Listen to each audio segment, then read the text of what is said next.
Hello, everyone. Welcome to Community Meeting 1.2, where we'll discuss emotional intelligence. So, this topic is very important because in today's world, we have a lot of things happening around us. So, it's very important that we know how to manage our emotions. So, we'll focus on personal emotions because while other people can impact or influence how we feel, it is actually up to us to decide how we respond. So we can't actually manage other people's emotions. So we fall back to learning how to manage our own emotions. That's why we are focusing on personal emotional management. So emotional intelligence actually begins with managing how we express our feelings. So it's not really necessarily about the feelings themselves because the feelings are not bad. Excitement, happiness, anger, all of those emotions are not bad, but it's how we express them that actually determines whether they are bad or not. So while we can't control what others do or how they make us feel, we always have powers over our own responses. This means focusing on yourself rather than changing the external factor we work, because you can't change other people. You can focus on managing yourself, right? So we are all emotional beings. We have emotions from sadness, happiness, every other thing in between, but we can manage them. So the ways we handle these emotions vary. Some they are silent, some are shouting. However, the silence or shouting on their own is not bad. They are not bad. What makes it good or bad is how we handle those emotions and when and where we actually show those emotions. So what matters is using them appropriately in different situations.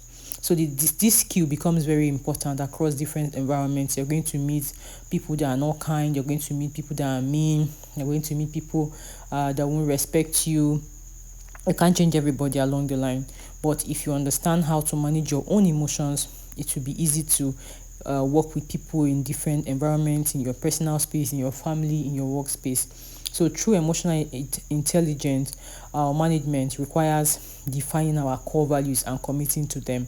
So the first step to actually achieving this is to set your clear goals. What are the things that you will always do? What are the things you hold there? If you're able to set out clear values that you can commit to, it helps you set clear personal boundaries. So these boundaries will help you know when to speak, when not to speak, when to react, and when not to react. So it's very important that you set personal boundaries. So for you, it might be not shouting in public. It means that no matter what anyone does to you, you're not going to scream in public. So they're not going to push to that point. So maintaining it, this will also help you while you're setting personal boundaries. It will also help you to speak and when to remain quiet. So all of this will lead to maintaining respect in your interactions and avoiding excessive familiarity that could cloud judgments. So you see that it's for your own good. If you know how to manage your emotions, people will respect you. They will know when to stop. They will know when to give you space, and they would know the things to say to you because you don't allow them. So emotional intelligence helps you to set clear goals, clear boundaries, and you are free from judgment because they already know that this is the kind of person you are. And it will also help you to stay open to continuous learning and about yourself and about others. Now, when it comes to emotional intelligence, you're able to know. In fact, in the journey to getting better, when it comes to emotional intelligence, you'll be pushed. Like you get to meet difficult people, people that will push you.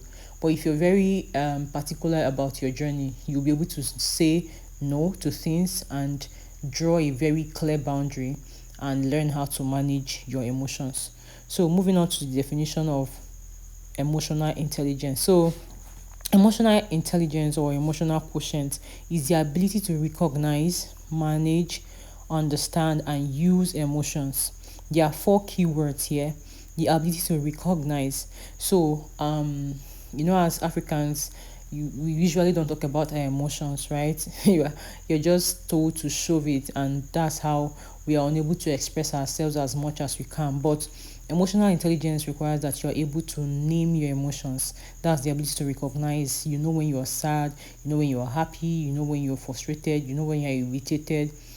So that's actually the first step towards mastering your emotions. Being able to tag your emotions, name them.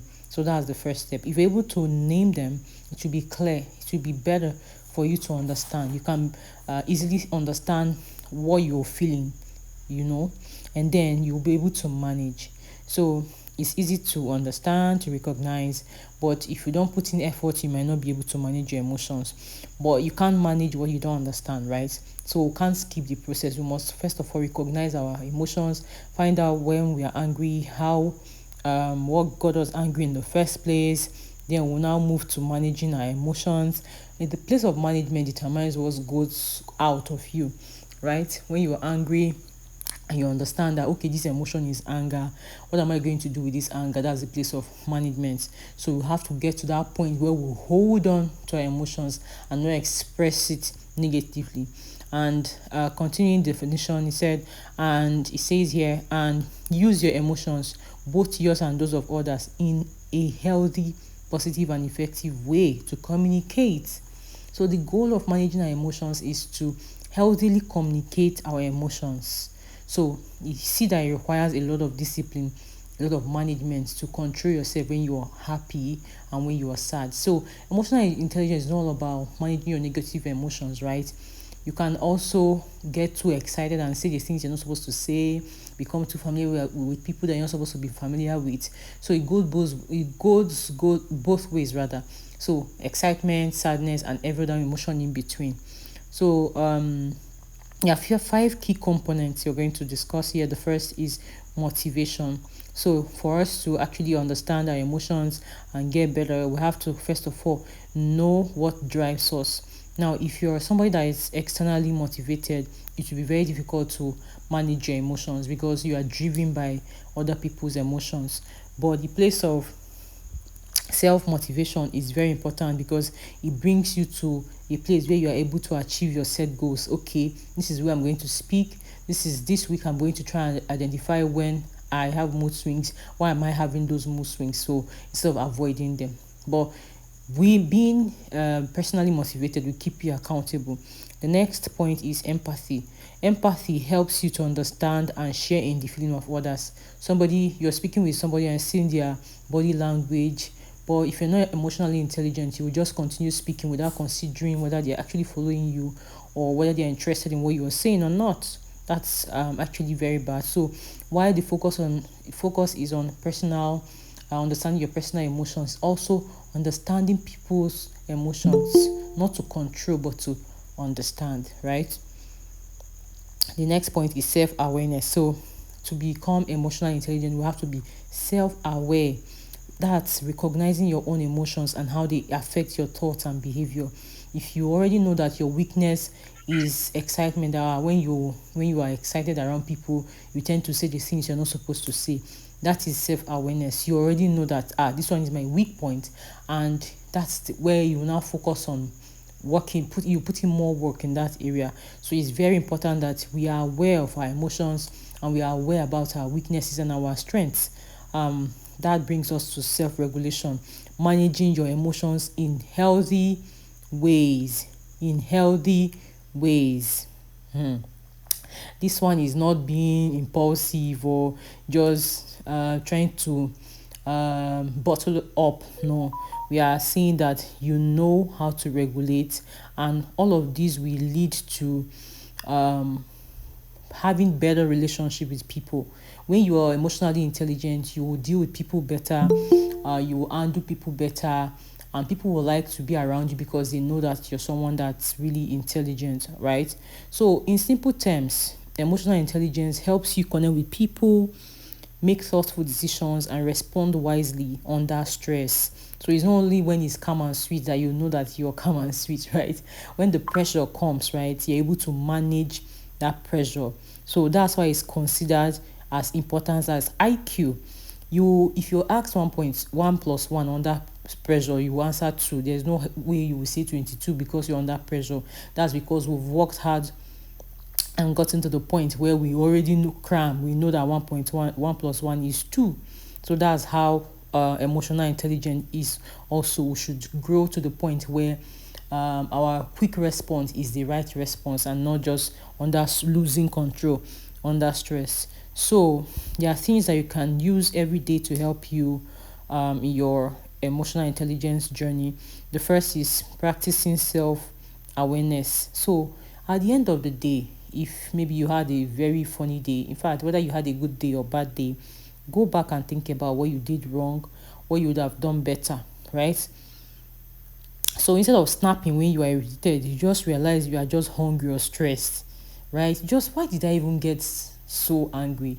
So it might be that you were hungry, because hunger, of course, is going to cause irritation rather.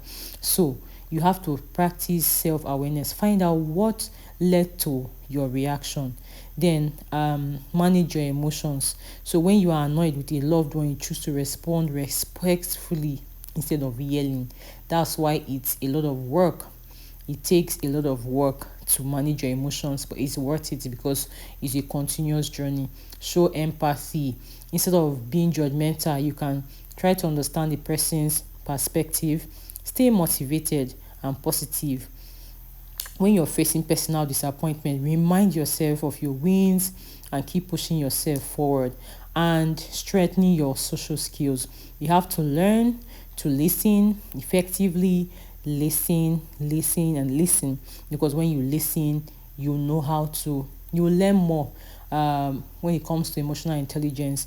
And we have questions that will help you know where you are and the work that you need to put in. The first is under self-awareness.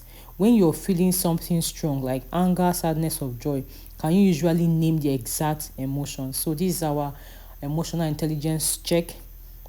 Can you name the emotions? Number one is yes, I can. B, sometimes. C, well, I often feel overwhelmed. Well, you have to correctly pick one. Which one is yours? Number two, under self-regulation. When you are upset, how well do you control your emotions? A, I pause and respond calmly. Are you sure you're picking A? B, I try, but sometimes I lash out or withdraw. Then C, I tend to react and immediately regret it. Pick the right one. No, don't tell lies. Three, under empathy. How well do you pick up on how others are feeling? How well do you perceive how others feel? A, I usually can sense others' moods. B, I notice some cues. C, I often have trouble reading people. Pick yours. And the other one is, when you are facing personal setbacks, how do you usually respond? A, I stay focused. B, I get discouraged. C, I struggle. Do you struggle? Then pick C. And the last one is, how comfortable are you resolving conflict or difficult conversations? A, I address issues calmly. B, I avoid conflict. C, I often say things I don't mean or I shut down. So whichever is yours, I'm sure you have picked 1 to 5. If you have done that, let's now reflect on your answers. If you answered mostly A, you have a solid foundation in emotional intelligence. Congratulations, but you still have more work. If you have a mix of A and B, well, you're doing well. You still have a lot of miles to cover. If you had C, that's okay, but it also means that you have room to develop because it's a continuous process. In a nutshell, emotional intelligence in personal life means choosing awareness over autopilot, empathy over ego, and intention over reaction. And the closing thought would be, do you think emotional intelligence is innate, inbuilt, or it has to be learned and strengthened? Do you think that we can be born emotionally intelligent? I think you should already know the answer because nobody was born with 1 + 1. We learned it. So that's the same way your emotions are developed. You have to learn to manage them. And finally, no matter what you're feeling, no matter the time of the month you're having the emotions, it's still emotion, and it counts. It's up to you to name them, to manage them, and to respond appropriately. If you understand your emotions, you can tell people, this time of the day is not a good time for me to have this argument. I'm not feeling so well. I'm feeling irritated. I might not give my best. And that's how to show how emotional mature you are. So put in the work, keep putting in the work, and you will get better. Thank you for joining. See you tomorrow.